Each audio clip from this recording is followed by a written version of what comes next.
दोस्तों, कभी आपने सोचा है कि अगर आपके पास ऐसा कोई जादुई पत्थर हो जो लोहे को सोने में बदल सके तो क्या होगा? पहली नजर में तो ये किसी परी कथा जैसा लगता है। लेकिन अगर हम आपको बताएं कि भारत में सच में एक ऐसा रहस्यमयी पत्थर होने की कहानियां प्रचलित हैं, तो आज हम आपको एक ऐसे ऐतिहासिक किले की कहानी सुनाने जा रहे हैं जिसे न केवल इसकी भव्यता के लिए जाना जाता है, बल्कि इससे जुड़ी एक रहस्यमयी कथा के कारण भी यह हमेशा चर्चा में रहता है। यह कहानी है मध्य प्रदेश के रायसेन किले की, जहां कभी एक राजा के पास पारस पत्थर हुआ करता था। वो चमत्कारी पत्थर जिसकी शक्ति से लोहे को सोने में बदला जा सकता था। लेकिन क्या हुआ उस पत्थर का? क्यों वह आज तक किसी के हाथ नहीं लगा?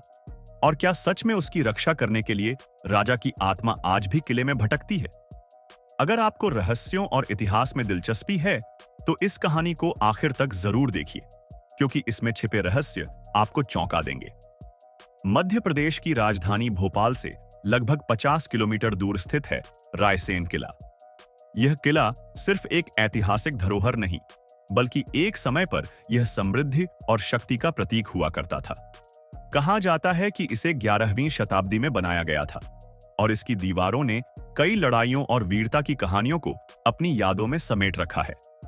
इस किले पर समय समय पर कई राजाओं और सुल्तानों का शासन रहा, पर सबसे ज्यादा चर्चा होती है उस राजा की जिसके पास था पारस पत्थर।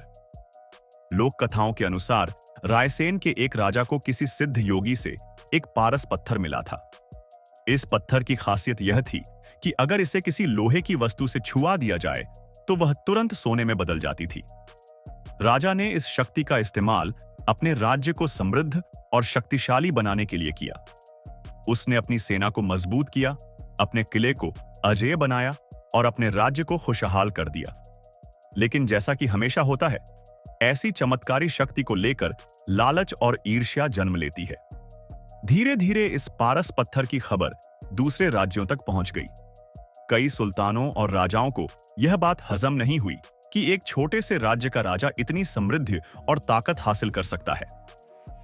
बस फिर क्या था, इस पत्थर को हासिल करने के लिए किले पर आक्रमण शुरू हो गए।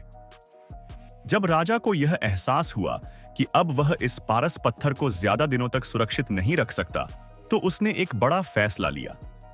वह नहीं चाहता था कि यह पत्थर किसी लालची राजा के हाथ लगे और दुनिया में विनाश फैल जाए। कहा जाता है कि राजा ने मरने से पहले इस पत्थर को किले के पास बने एक रहस्यमयी तालाब में फेंक दिया।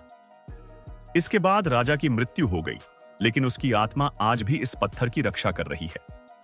इस किले के आसपास रहने वाले लोगों के अनुसार यह सिर्फ एक कहानी नहीं, बल्कि एक सच्चाई है। कहते हैं कि जो भी इस पारस पत्थर की खोज में तालाब में गया, वह या तो कभी लौटकर नहीं आया या फिर उसका मानसिक संतुलन बिगड़ गया। कुछ लोगों ने इस किले में अजीब घटनाएं होते देखी हैं। कोई कहता है कि उसने यहां आधी रात को तलवारों की टकराने की आवाजें सुनी हैं, तो कोई दावा करता है कि उसने एक रहस्यमयी छाया को किले में घूमते हुए देखा है। अब सवाल यह उठता है कि क्या सच में पारस पत्थर था या यह सिर्फ एक लोक कथा है? हमारे पौराणिक ग्रंथों में भी पारस पत्थर का उल्लेख मिलता है। एक प्रचलित कथा के अनुसार नर्मदा नदी में बहते हुए पत्थरों में पारस पत्थर हुआ करता था। कुछ लोग तो यह भी कहते हैं कि मुगल सम्राट अकबर ने खुद इस पत्थर की खोज करने की कोशिश की थी। एक बार जब वह नर्मदा नदी पार कर रहा था, तो उसके हाथी की लोहे की जंजीर अचानक सोने में बदल गई थी। अगर आपको यह रहस्यमयी कहानी पसंद आई हो, तो लाइक करें, शेयर करें और हमारे चैनल को सब्सक्राइब करना न भूलें। हम आपके लिए ऐसे ही दिलचस्प और रहस्यमयी किस्से लाते रहेंगे।